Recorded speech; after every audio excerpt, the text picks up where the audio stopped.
Ayer tuve un sueño que me dejó malita. De esos sueños que despiertas justo cuando tienes que despertar. Así. Siento que tengo que contarle a mucha gente mi sueño. Ya le conté a varios amigos. Creo que tiene que llegar más allá. No sé, o sea, no creo que como que, ay, soy el Mesías. Me escogió a alguien para contarte, ¿no? Solamente siento que es importante que lo escuche mucha gente.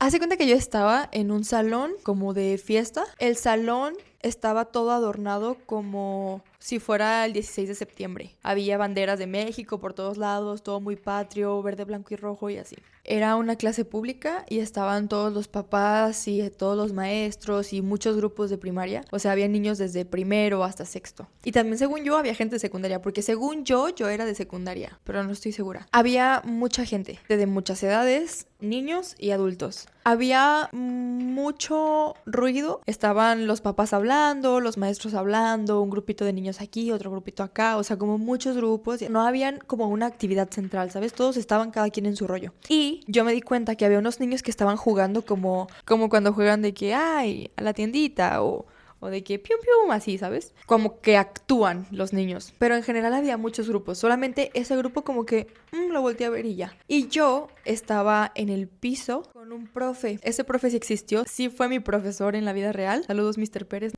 Yo estaba en una esquina hablando con él. Me acuerdo que yo no entendía lo que le estaba diciendo, solo como que le manoteaba y le decía y traía algo en la mano. Pues el profe como que me decía que no, que no, que no. Y en esa parte mi sueño como que se volvió a otro sueño, se convirtió en otro sueño en ese momento. Y yo estaba en un bodega horrera, afuera de un bodega horrera. Eran las 4 de la mañana por ahí. Y yo estaba intentando decirle al guardia que me dejara pasar. Me acuerdo que le decía de que, déjame pasar, traigo muchas banderitas. Y me decía de que, ay, pues a mí qué tus banderas. Y yo le decía, no, de verdad, es que yo tengo que pasar, yo necesito pasar porque traigo muchas banderas. Y le decía, mira, tengo la de Mallorca, tengo la de España, tengo la de México. Yo estaba convencida de que yo tenía que pasar porque yo tenía las banderas en la mano. Yo tenía como un tarrito de plástico donde traía como pulseras de banderas. Y el guardia me dijo, ok, te dejo pasar, pero si me haces el acento de Mallorca. Y yo, ¿cómo hacen el acento de Mallorca? Y estaba como ahí intentando que me dejara entrar, pero pues X, no me dejaba entrar. Yo regreso al sueño inicial que te estaba contando, el del salón de primaria. O sea, yo estaba hablando con alguien y adentro del sueño, que estaba dentro de ese sueño, era el guardia de bodega horrera, pero cuando vuelvo era mi profe. Yo estaba hablando con mi profe. Lo mismo,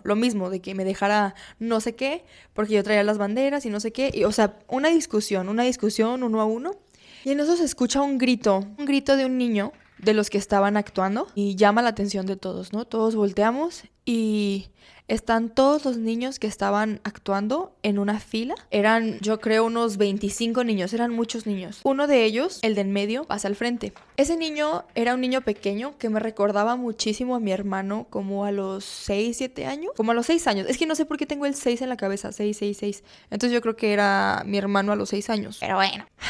Pasa el niño enfrente y dice, esta obra que acaban de ver está basada en hechos reales. Esta obra utilizó los audios oficiales que acaban de salir en la nueva evidencia que se dio a la luz de la revolución. Yo sé que esto 100% es porque traigo el pedo de Epstein, así de que no me salieron más fotos y así. Pero en mi sueño como que habían sacado mucha información de la revolución y había fotos y audios y como nuevos nombres y todo eso. Y ya el niño dice, los sonidos de las armas fueron los sonidos de las armas reales que acaban de salir. Los nombres que se utilizaron son los nombres reales de los documentos. Consideramos importante que toda la gente sepa lo que en realidad ocurrió.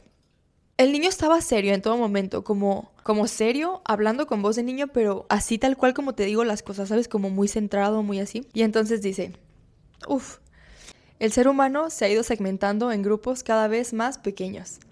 Acuérdate de esa frase porque la voy a estar repitiendo muchísimo y hasta el día de hoy me persigue esa frase. Me voy a aventar el speech lo más parecido a lo que me dijo, a lo que nos dijo el niño y con el mismo sentimiento y todo eso, ¿ok? Los seres humanos se han ido segmentando en grupos cada vez más pequeños. Hace muchísimos años, cuando éramos todos cavernícolas, trabajábamos en conjunto para conseguir recursos, vivienda y todas las comodidades que necesitábamos en ese momento para todo el grupo. Trabajábamos todos detrás de un objetivo. Y luego volvió a decir, el ser humano se ha ido segmentando en grupos cada vez más pequeños. Poco a poco se formaron divisiones y ahora no solamente iban atrás de un objetivo, sino en contra de las diferentes agrupaciones. Con el fin de tener más recursos propios, competían con grupos que eran iguales a ellos, que buscaban el mismo objetivo para obtener un beneficio mayor. Los seres humanos se han ido segmentando en grupos cada vez más pequeños. Los seres humanos fueron batallando en contra de otros grupos como grupos políticos, grupos religiosos y aún con grupos de su misma especie. Aquí me acuerdo muy bien que hacía como un guiño, no sé cómo decirlo, pero hablaba de esto que nos estaban enseñando, ¿sabes? De que la revolución y pues como este patriotismo, todos juntos en contra de algo que nos oprime. Pero ese algo que nos oprime sigue siendo de nuestra misma especie.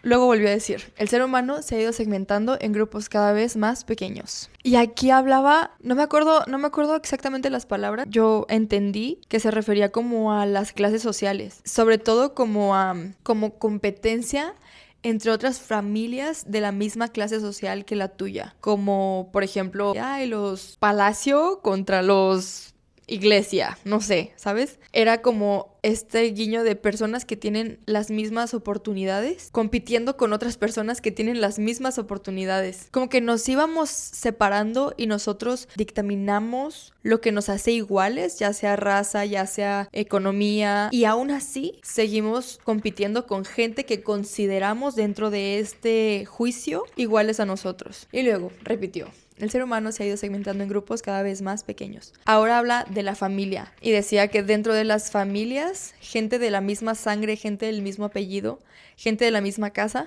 se forman alianzas que van en contra de otras alianzas de la misma familia. Gente todavía más cercana, todavía más igual a uno y aún así competencia y aún así rivalidad.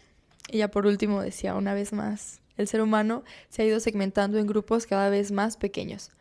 Hemos llegado a la individualidad máxima.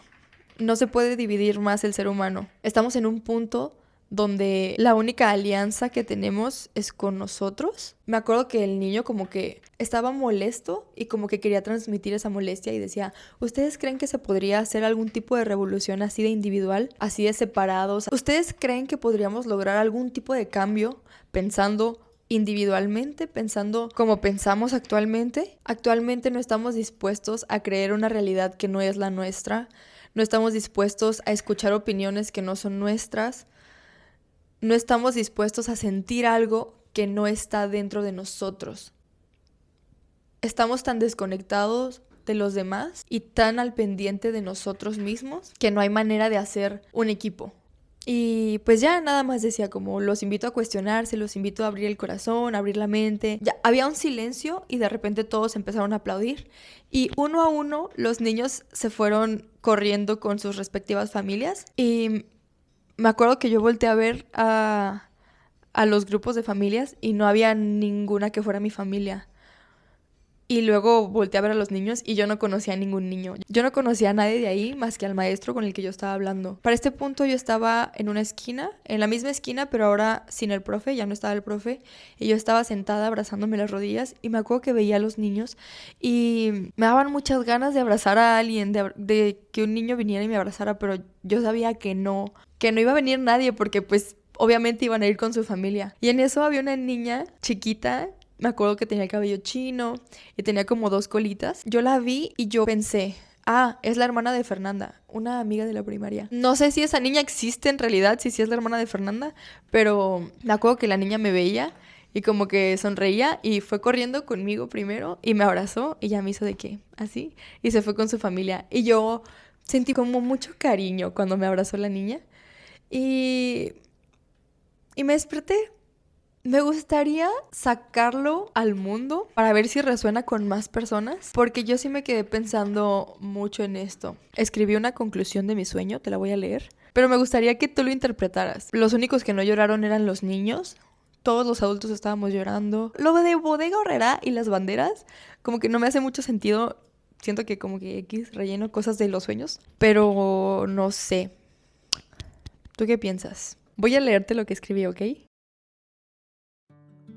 No sé mucho de la historia de la humanidad. No tengo manera de comprobar que la comunidad era mejor antes y ha decaído con el tiempo, pero he sido testigo de la individualidad tan agresiva, tan alejada de nuestra naturaleza que nos va aislando de los nuestros.